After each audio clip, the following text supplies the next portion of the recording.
aphakeme isibakabaka simnyama nosizo lube kude khawukhathalisifana na usalele nje lapho inzuzu yonke ifinyela nothuma lizolwandle mananda anonditerera nyarara nyarara kana kushatirwa kwenyanza mashavi kana vanu kana chinyi mvura inganyuzi ngarava munatenzi wenyanza nepasi zvese zvichanditeerera nyarara chinyarara zvese zvichanditeerera nyararai tenzi kutya kwazopera zvese zvazozorora nenyanza yazoteramira denga razova pedyo chimiranyi mununuri musandisiye ba ndichasvika kumaombekombe ndizorore ikweyo mananda anonditeerera nyarara chinyarara kana kushatirwa kwenyanza mashavi kana vanu kana chinyi mvura inganyuzi ngarava munatenzi wenyanza nepasi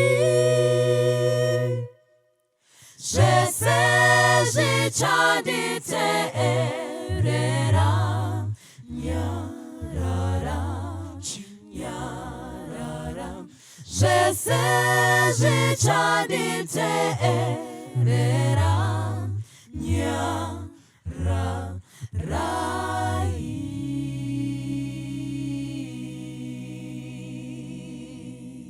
domutewera kweseko ndadzidza kumusimbira ndotondera kundifira pamuchinjiko weKalvari Jesu wanditungamira rwendo rwesenguva dzese ari shamwari yeidi ndinotondera Kalvari ndofarira mtemo wake ndoda anditungamire rudo rwake rwakanaka rwaereswa paKalvari Jesu wanditungamira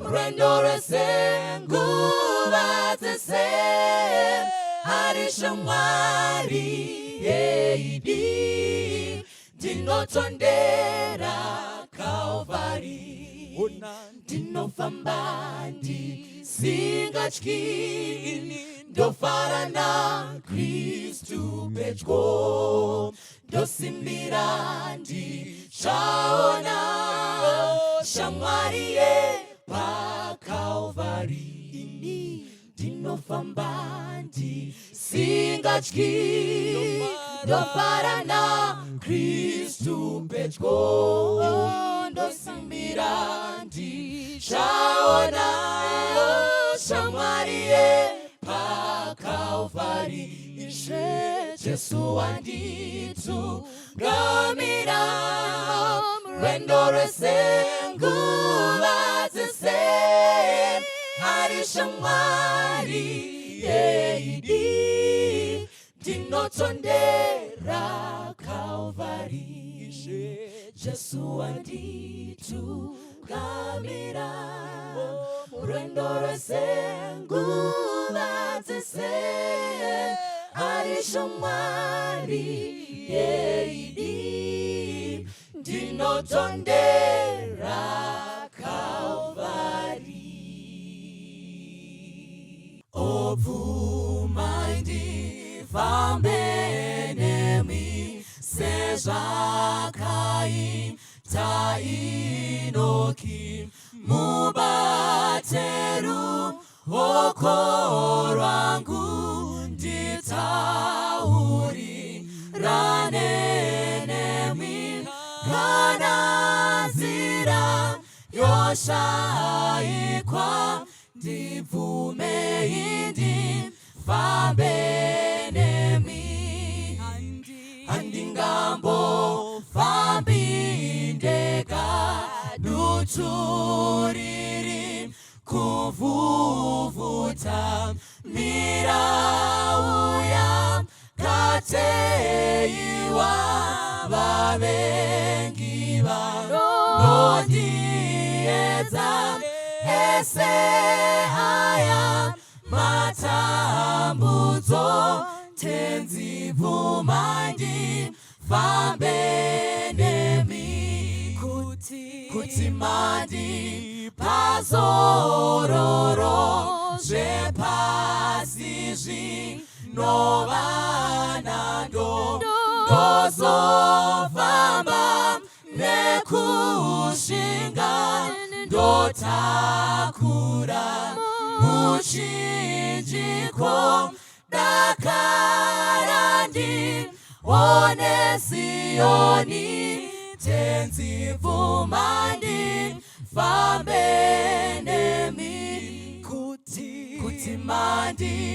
pazororo zvepasi zvinovanando ndozofamba nekushinga ndotakura muchinjiko dakarandi one Sioni tenzivumandi fambenemi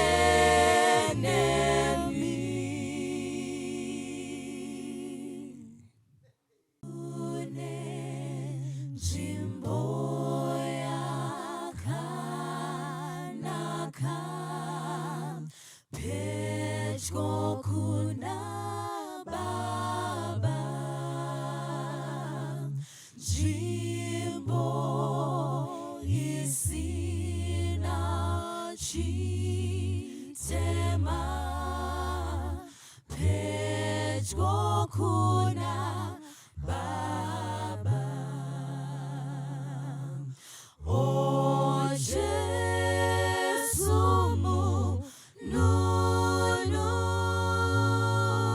mununuri makatumwa pasi muti swedeze Isu tingare pedyo kuna Baba kune nzvimbo yerufaro pedyo kuna Baba apo takumbana naye pedyo kuna Baba o Jesu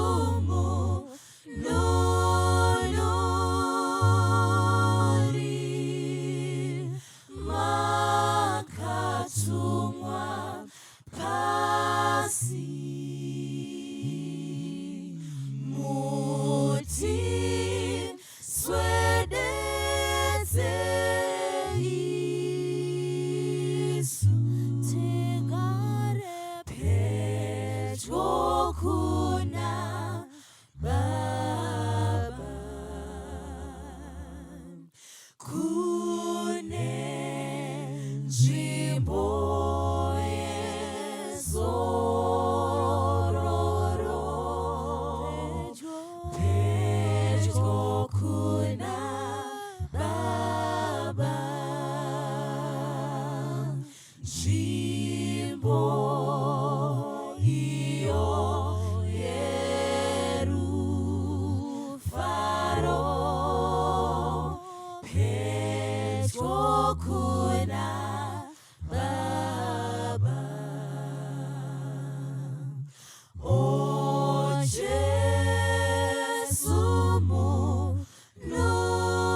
Regai tinamate tisati tapinda mukati mesevhisi yezuva renhasi.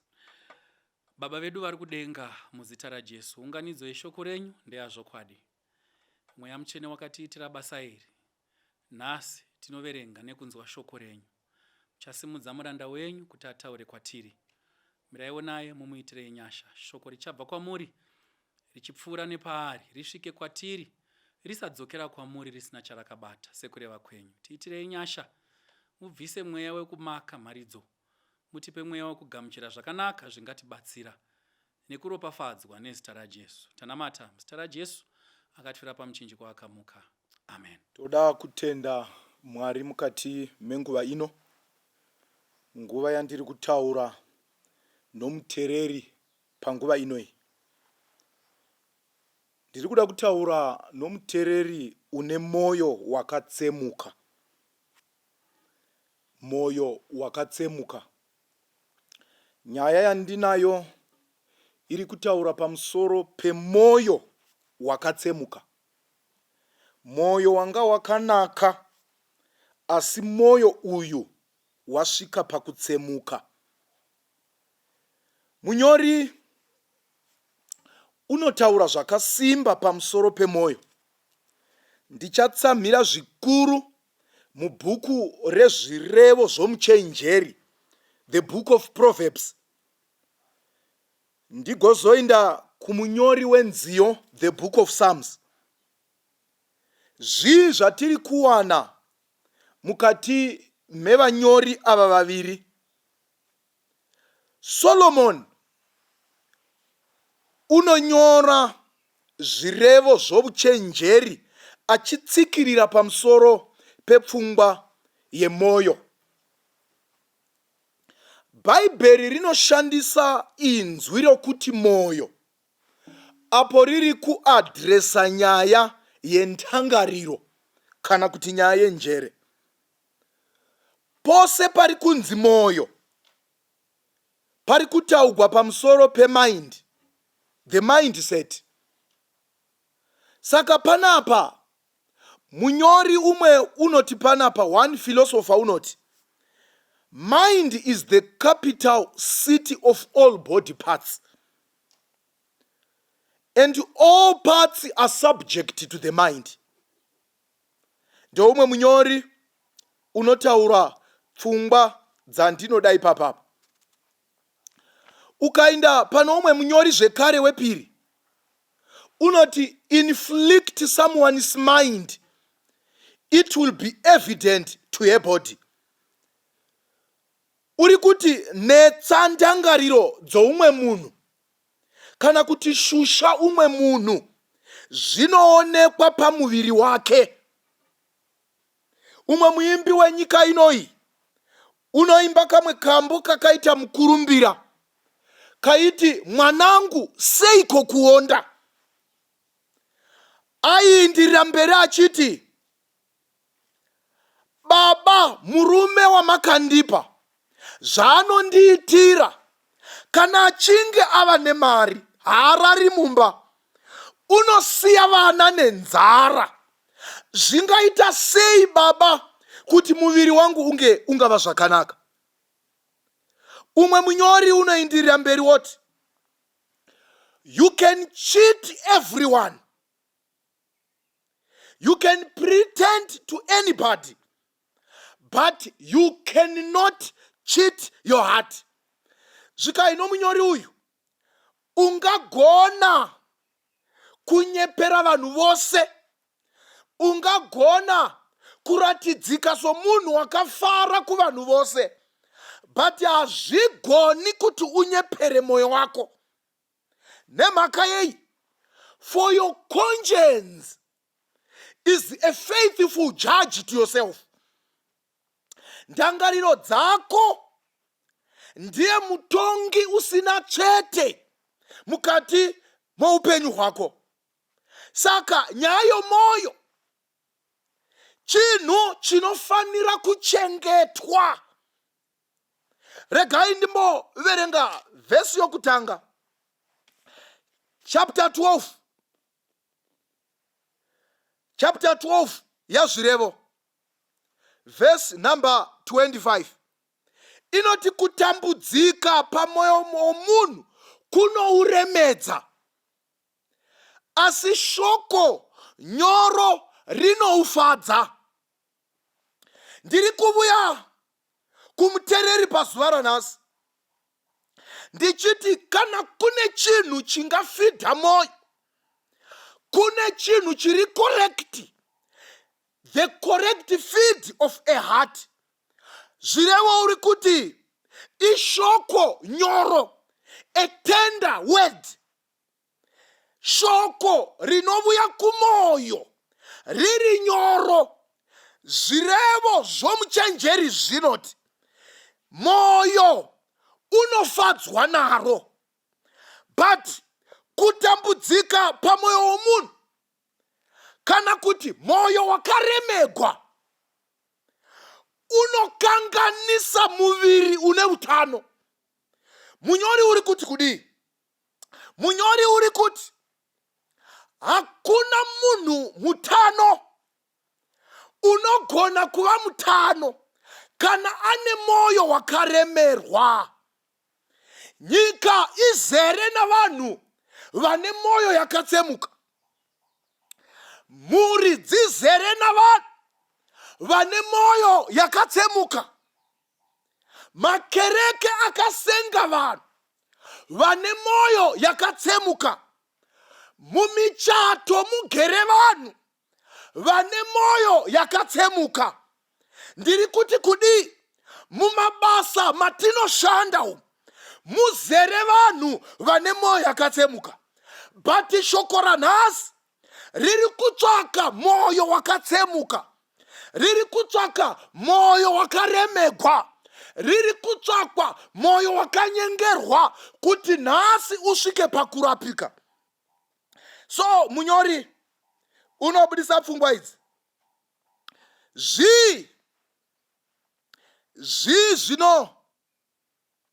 Zvinokonzera kuti moyo itsemuke. Chokutanga, vanhu vakawigwa nezvinorema, kudaro ungava rufu, zvinokonzera kuti moyo utsemuke. Wakafigwa iwe nomudikani wako, ukakonewa kuzvigamuchira, nyika kwauri rikava dima, vose vaiva vakakutenderedza vakaedza kukunyaradza, zvikakonewa kuzadza moyo wako, tariro yako ikatsikwa, ikapwanyiwa isati yamera.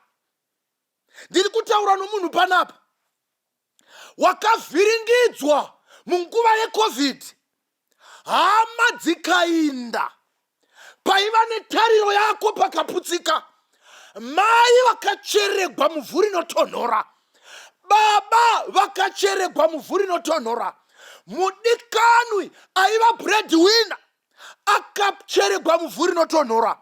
Upenyu kwauri hukasara husina zvahunoreva. Ndiri kutaura newe panguva yanhasi, ndiri kuti zvakadaro moyo wako wakatsemuka, kune une simba rokugona kurapa moyo yakatsemuka. Munyori webhuku ramapsalema unobudisa pfungwa mubhuku ramapsalema 102 zvinogona kuitika, zvinogona kuitwa nemoyo wakatsemuka.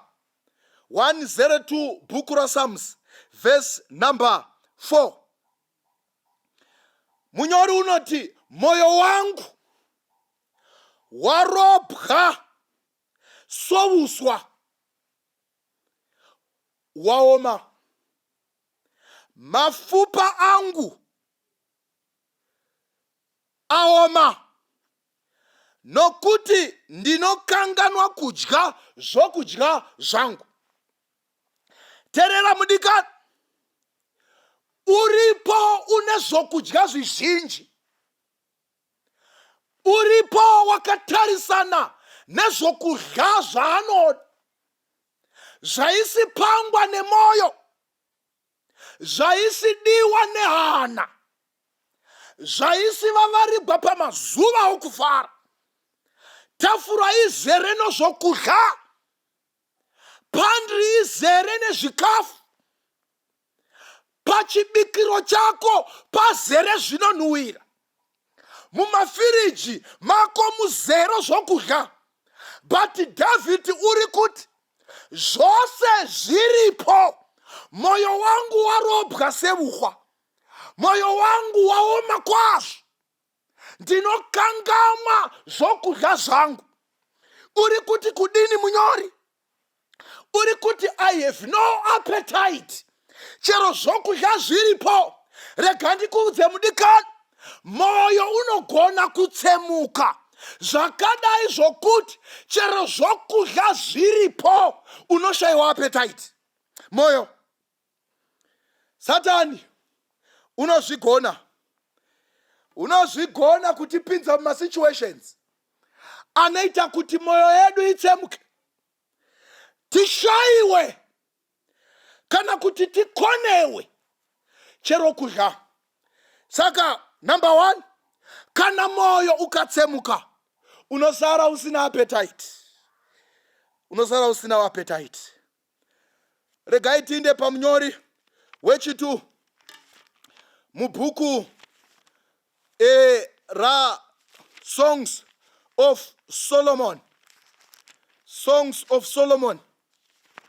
Une zvaanonyora Songs achitaura pamusoro pemoyo. Terera munhu waMwari. Chapter 5 verse number 2. Unoti, ndakanga ndivete, asi moyo wangu wakanga wakashinura. Kana moyo watsemuka, munhu unogona kuinda kundovata, asi moyo wakashinura. Kana moyo watsemuka, munhu unogona kupinda pambedha agovata, asi moyo wakashinura. Saka Songs uri kuti panapa, makandivona ndichipinda kundovata, makandivona ndichipinda muimba yokuvata, ndizvo takatoti good night, but handina kuvata nemhaka yei, moyo wangu wakatsemuka ukakonewa kundipa hope. Kune vanhu vane dzimba dzinokosha, vane dzimba dzinoyera, asi dzizere navanhu vanopinda vachishayiwa hope. Saka kana moyo ukatsemuka, unogona kutendera munhu kuvata hope pasina. Ndo zviri kuita Songs. Zvimwe zvinonyogwa nomunyori. Chapter 73 yaPsalms. Regai timanye pabhuku raPsalms chapter 73 verse number 21. Verse number 21. Nokuti moyo wangu wakachema, ndakabayiwa patsvo dzangu. Pfungwa yechipiri, moyo ukatsemuka, unogona kuburusa misodzi pamberi pavanhu pasina rufu.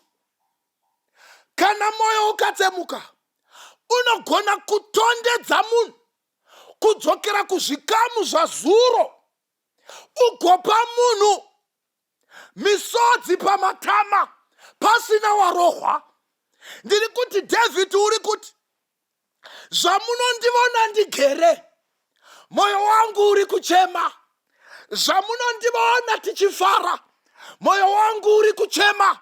Zvamunondivona ndimire pamberi pechita, moyo wangu uri kuchema. Kune vanhu vanototesa mitsamhiro yavo nemisodzi nemhaka yei mwoyo yakatsemuka. Mwoyo yakatsemuka.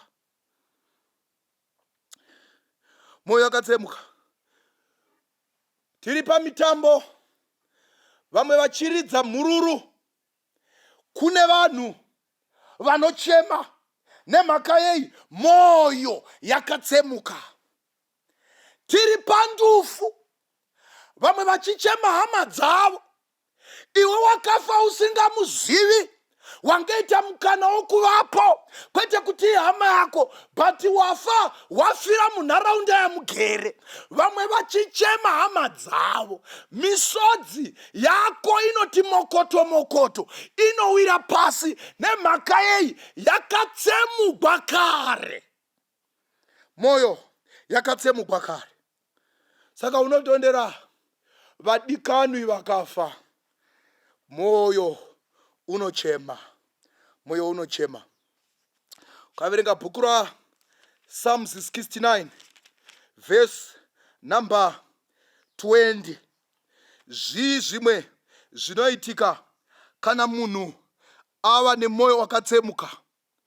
Kushovora kwakaputsa mwoyo wangu, ndaremerwa kwazvo.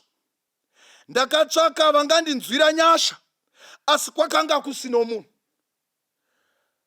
Mabhipi anoshuta. Munhu unopinda mudepression nenyaya yemwoyo waremegwa. Saka munyori uri kuti kushovorwa kana kushovora kwakaputsa mwoyo wangu. Alo, ndaremerwa kwazvo. Ndakatsvaka vangandinzwira ngoni, asi kwakanga kusina munhu. Wakaisa vimbiso pavanhu, wakapa mwoyo wako mudikanwi, mukaita mhiko pamberi pechita kuti tichaparadzaniswa norufu. Ika zvino maparadzana rufu rusipo. Rudo rwaiva rwakatarisirwa nemwoyo rwakashayikwa. Munyori wabhuku raMapisarema akati, mwoyo wangu waremerwa, I am into depression. Ndapinda mudepression nemhaka yemwoyo wakatambiswa nomudikanwi. Saka munyori uri kuti ndakatsvaka vangandibatsira, asi pakashayikwa. Zvikai kwakanga kusino munhu. Ndakatsvaka vavaraidzi, asi handina kuwana kunyange nomumwe. Mabhipi akwira.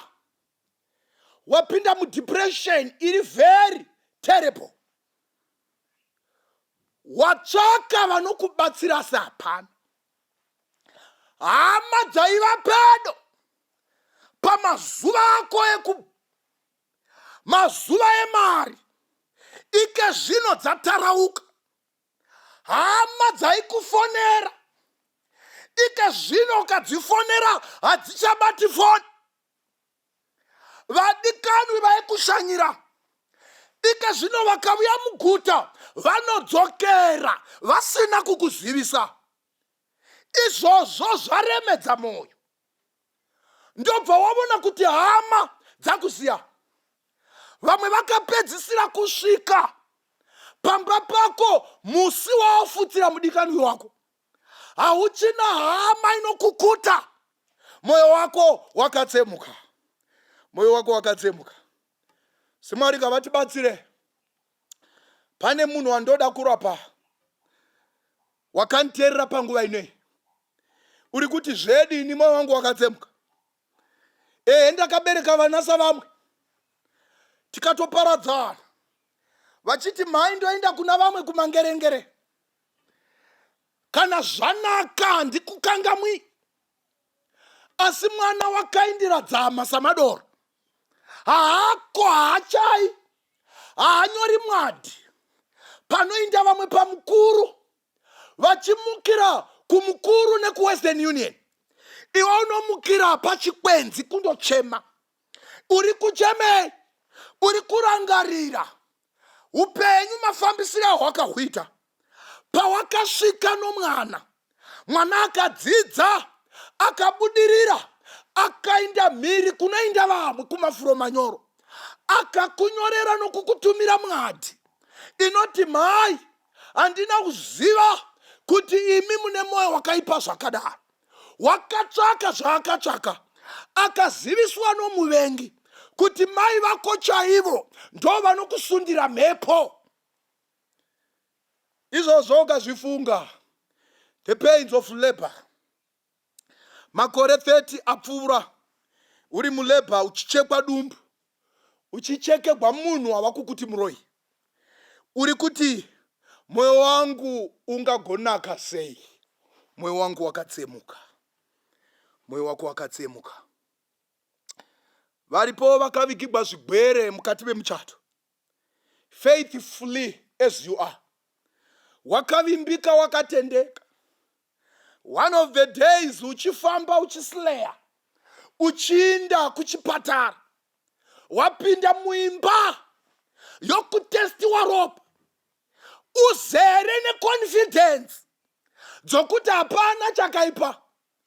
You was aiming and expecting kuti results anongova ari double negative, but unonzi mai garai apa, kokana mukawana, mukaziva kuti mune chirwere, munozvigamuchira here, unodavira uchinyemwerera uchiti hongu nokuti waisa zvitarisira. Asi chiremba vanokuudza kuti mai, tine urombo, tava kutofamba navanofamba, ropa renyu riri kupupura kuti rine chirwere. Mwoyo wako unotsemukira ipapo. Wakanga wafungidzira kuti wasvika, kana matane prayer bed, Mwari vakakuitira nyasha, vakakupa murume. Murume iyeye vanhu vakati wanzwirwa ngoni, Mwari wakupa musha. Asi nhasi imba yenyu itsiva inotambwa zuva nezuva. Mumba menyu murume waiva norudo, mavoko aikunyangata, aikubata, aikumbundikira, nhasi ari kukurova. Mwoyo wako wakatsemuka. Ndiri kutaura nomwe munhu wakagara mumuchato achifungidzira kuti wasvika, asi mwoyo wake uchiri kutsvaka rudo. Ndiri kutaura nomwe munhu ugere mukati meafe yaari kudanana woga, uri kufungidzira kuti wasvika, iye ndio uri kuisa effort every day, ndiye uri kumira daily kuti asustene rudo uku waanodanana naye, ahana hanya nazvo. Asi uri kuti moyo iwoyu wakatsemuka, ungarapwa nani? Saka munyori panapa uri kuti kudenga kuna Mwari vanogona kurapa moyo yakatsemuka, vanogona kurapa moyo yakatsemuka. Saka munyori panapa uri kuindirira mberi pachapter 13 yabhuku rezvirevo verse number 12, uri kuti tariro kana ichinonoka inovodza moyo, asi kana chapangwa chosvika ndiwo muti woupenyu. Rega ndikuudze mudikani, delay inogona kukonzera kuti moyo utsemuke. Kunonoka kwezvinhu kunogona kutsemura moyo. Asi munyori uri kuti zvakadero, chero tariro ikanonoka, chero ikavodza moyo, asi kana chinopangwa chasvika ndiwo muti woupenyu. Mina ndikuudze, kumirira kunobhadhara. Kumirira kunobhadhara. Kune vanhu vakura, vamwe vakwegura, vawakatamba nokudzidza navo, vamwe vakawana mabasa vakaenda mberi, vamwe vakubata zvana vachimwisa, vamwe mhuri dzavo dziri kuindirira mberi nokukura. Iwe ugere woga uri zindoga, uri kuti ukazvifunga chero wanga wakafara zvinengei, moyo wako unotsemuka. Moyo wako unotsemuka. Vamwe vakapinda mumichato asi mbereko ikaramba. Munyori uri kuti kana ichinonoka inogona kuvodza mwoyo, asi chinopangwa kana chasvika ndo muti woupenyu. Chinopangwa kana chasvika ndo muti woupenyu. Ukaverenga munyori unoendirira mberi mubhuku rezvirevo chapter 14 verse number 10 unoti moyo mumwe nomumwe unoziva kutambudzika kwawo, mweni haangagoni kugoverana nomufaro wawo. Munyori uri kuti kudii? Uri kuti nyaya yemoyo haigoni kubetserana neimwe hama iri pedo newe. You cannot share your joy with a stranger, neither with a visitor into your tents.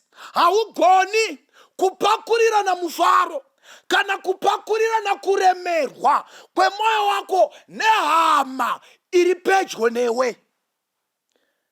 Asi munyori unondinakidza unoti we have a brother who sticks closer. We have Jesus who sticks closer than a brother. Tinewa kwedu unonamatira kudarika hama, unoziva zviri mumoyo kudarika hama, unoziva zviri muhana kudarika ugere pedyo newe. Ndiyo hama yandiri kukukokera kwauri. Munyori unoendirira mberi. Unoendirira mberi paverse 18. Unoti kunyange munhu angaseka hake, moyo ungava neshungu. Kuguma kwomufaro ndiko kuchema. Terera hama yangu. You cannot lie. You cannot lie to your heart. Unogona kuinda pavungano dzinofariwa. Unogona kuinda pavungano dziri kutambiwa. Unogona kuinda pavungano dzemifaro, pamufaro mukuru. But munyori uri kuti haugoni kunyepera moyo wako. Ndizvo unogona kunyora pamastatus kuti zviri kufaya. Ndizvo unogona kunyora pamastatus kuti zviri kuendeka. Ndizvo unogona kunyora pamastatus kuti vavengi varipo tinongokunda. But haugoni kunyepera hana yako. Haugoni kunyepera hana yako. Wava woga status iripo ichida kuupdatewa. Moyo unoda kuupdatewa zvakare. Update moyo usati waupdate mastatus. Moyo ukafara zvose zvinoendeka. Ukaverenga munyori paverse number 30 chapter 14 yakare inoti moyo wakagadzikana ndibwo upenyu bwomuviri, asi godo rinovodza mafupa. Ndiri kutaura nomunhu waremegwa, wafungidzira kuti suicide ndiyo minduro. Pane waremegwa panapa wafungidzira kuti kufa kuri nani pakurarama. Ega ndikuudze mudikani, wandiri kukukokera kwauri akaziva zviri mumoyo mako, unoshare secret iyoyo newe naye muri vaviri.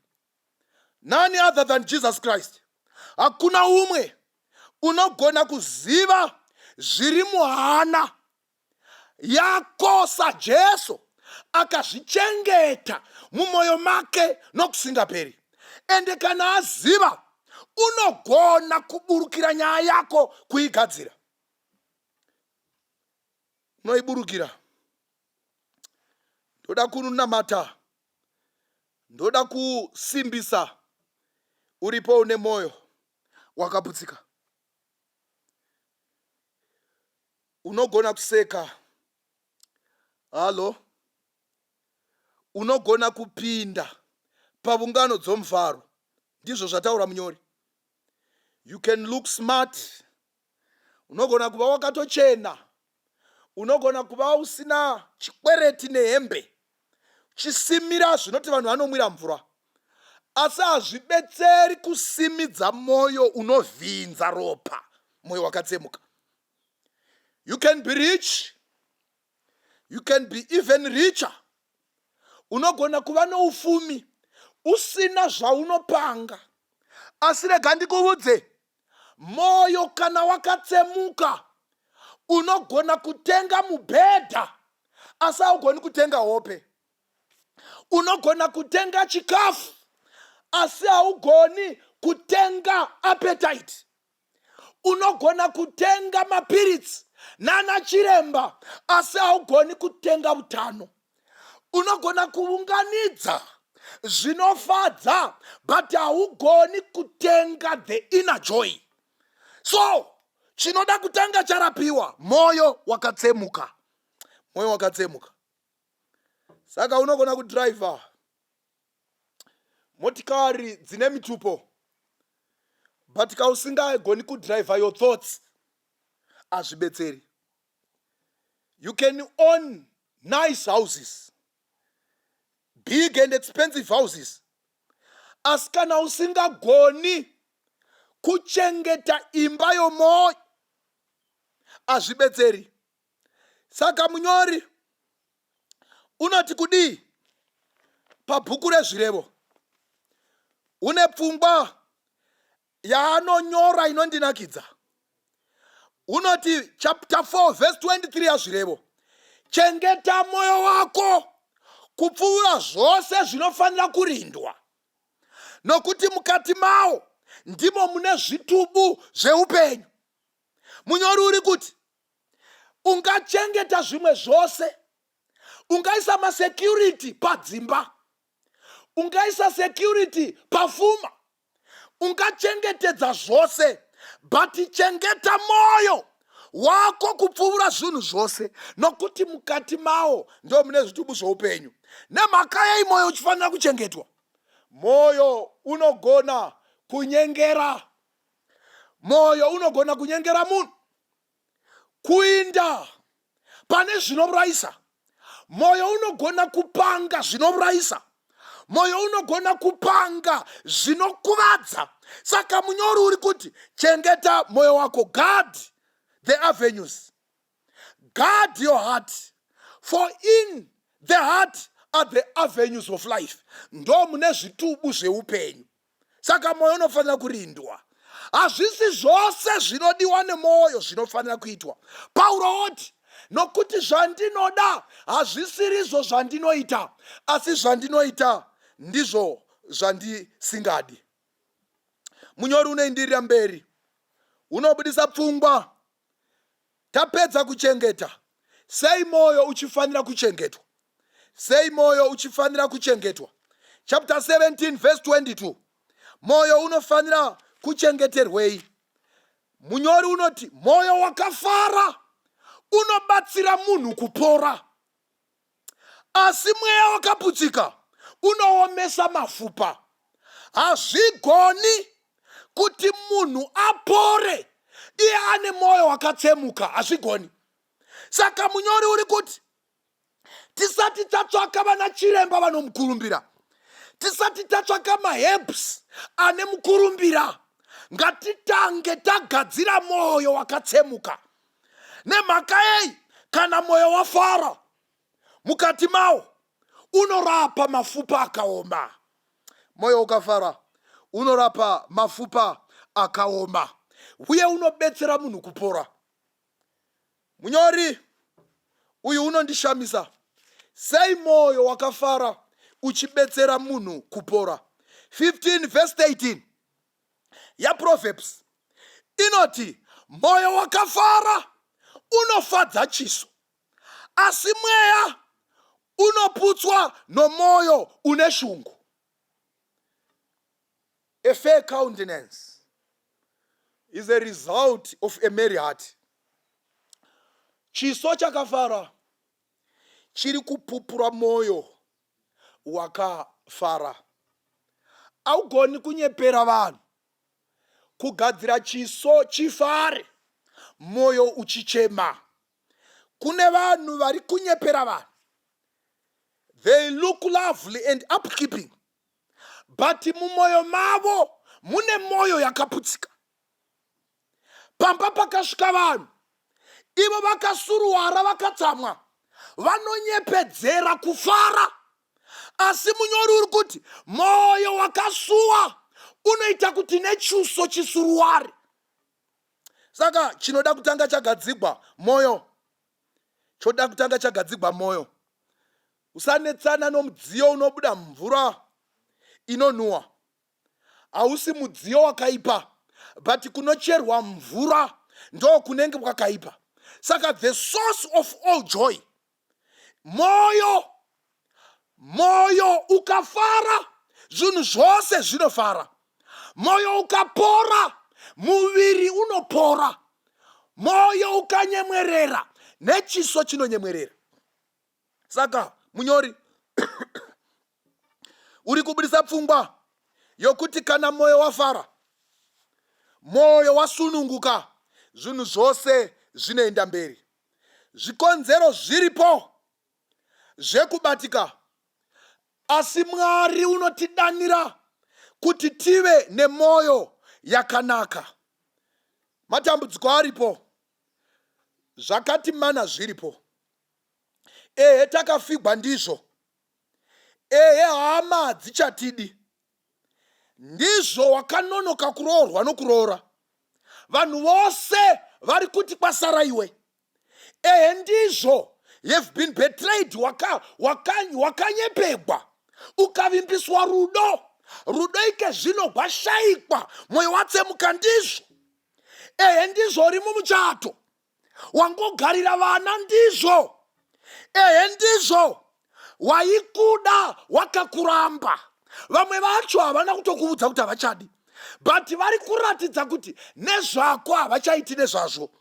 Ndizvo pane vimbiso dzakaputsika kumabasa, pane vimbiso dzakaputsika muhama, pane vimbiso dzakaputsika mukati mokushandirana, pane vimbiso dzakaputsika.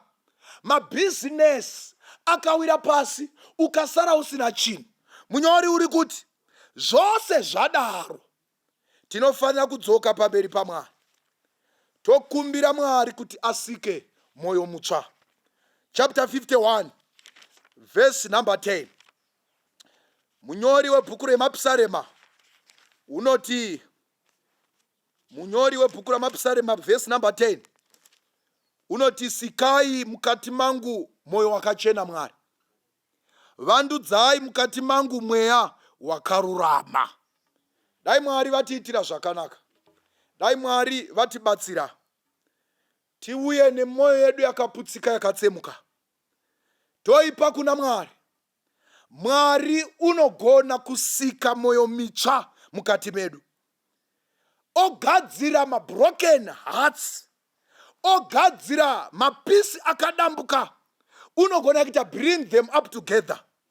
Tova nemoyo mutsva, obvisa moyo webwe, tosara tine moyo wakachena.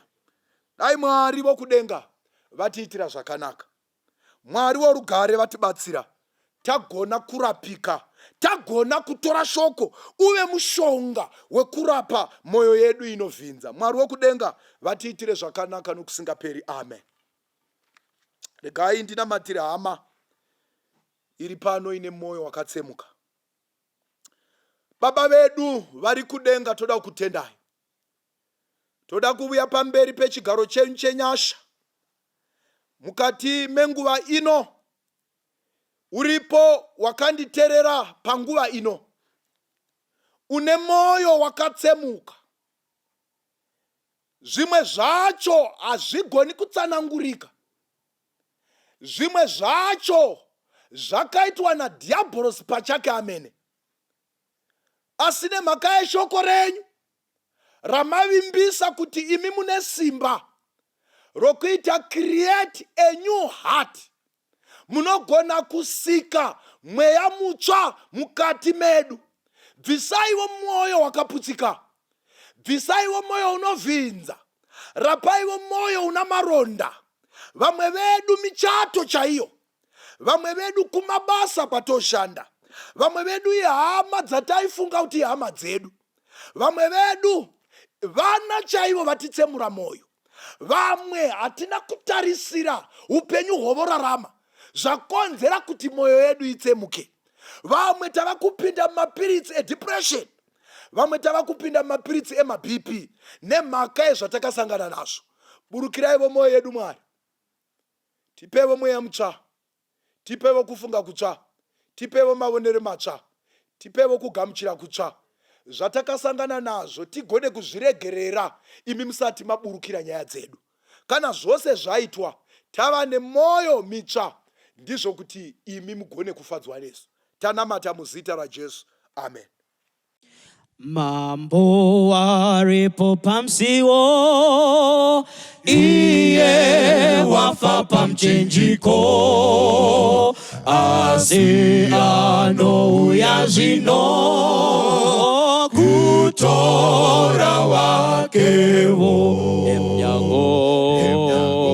Emnyango inkosi fikile emnyango, iyeza yoni yeza isifikile emnyango, zviwoniso zvekuya zvino zviri kuitika, atoona nekukasika, iwo musi wakanaka. Emnyango inkosi fikile emnyango, iyeza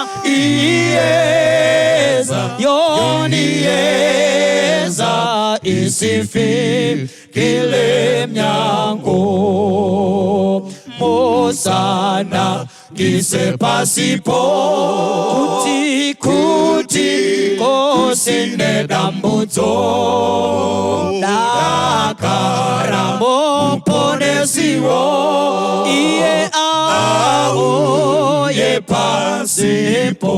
Emnyango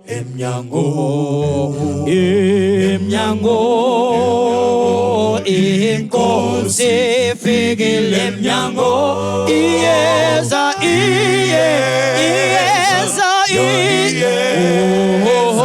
isifikile emnyango, ndizomu pasito itsva, isuti chagara nekugara, iko kufa kuchava kusafa, haipere nguva. Emnyango inkosi fikile emnyango, iyeza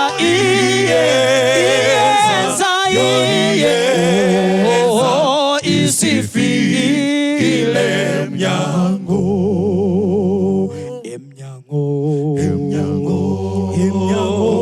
Emnyango inkosi fikile emnyango, iyeza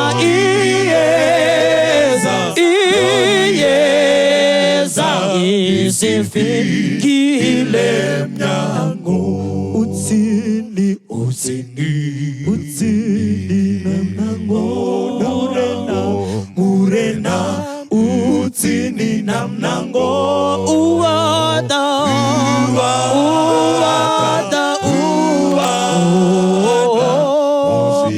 zika munangoni, utsini onamnango, murena utsini namnango, uwada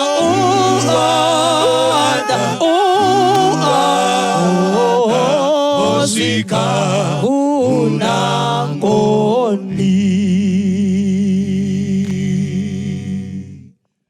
Kana ndere mutadzi, Jesu wakandifira, wakafa kuti ine ndichagara kudenga asina wani pamoti ine ndinopona na Jesu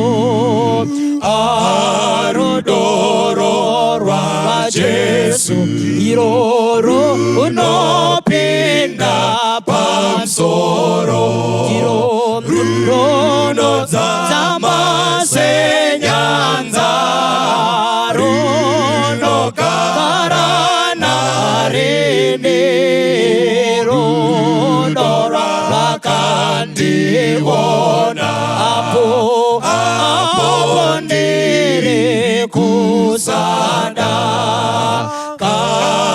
kanandiri motadzi ine ndiri kumoda Jesu kuda kwangu aziwa zvene urombo wangu neupenyu nemoyo ishe Jesu anochengeta kana ndiri motadzi ine ndiri kumoda Jesu kuda kwangu anoziwa zvene urombo wangu unande upenyu nemoyo ishe Jesu anochengeta neupenyu nemoyo ishe Jesu anochengeta neupenyu nemoyo ishe Jesu anochengeta neupenyu nemoyo ishe Jesu anochengeta.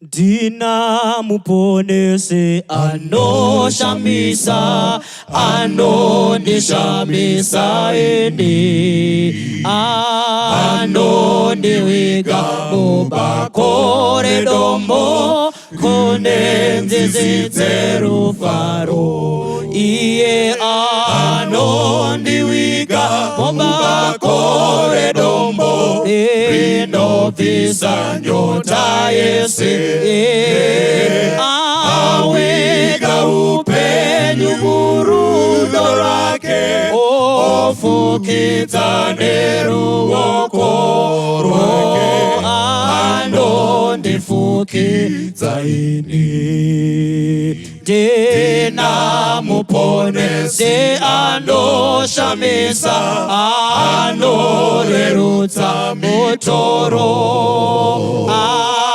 anonimisa andizotendeki ndiye anondipa simba ndiye anondiwiga mubakore dombo rinobvisa nyota yese awiga upenyu murudo rwake ofukidza neruoko rwake anondifukidza ine nguva dzese anondikomborera ini ndozadzwa nembiri yake mbiri kuna Mwari ndomo imbira ndiye mununuri wangu ndiye anondiwiga mubakore dombo rinobvisa nyota yese awika upenyu murudo rwake ofukidza neruoko rwake anondifukidza ini kuti ndapfeka mbiri ndozokwira tokumba naye makore iro ruponeso rudo runoshamisa toimba tese kudenga ndiye anondiviga makore dombo rinobvisa nyota yese ndiye aviga upenyu murudo rwake ofukidza neruoko rwake anondifukidza ini iye anondiviga makore dombo rinobvisa nyota yese aviga upenyu murudo rwake ofukidza neruoko rwake anondifukidza ini iye anondiviga makore dombo rinobvisa nyota yese aviga upenyu murudo rwake ofukidza neruoko rwake anondifukidza ini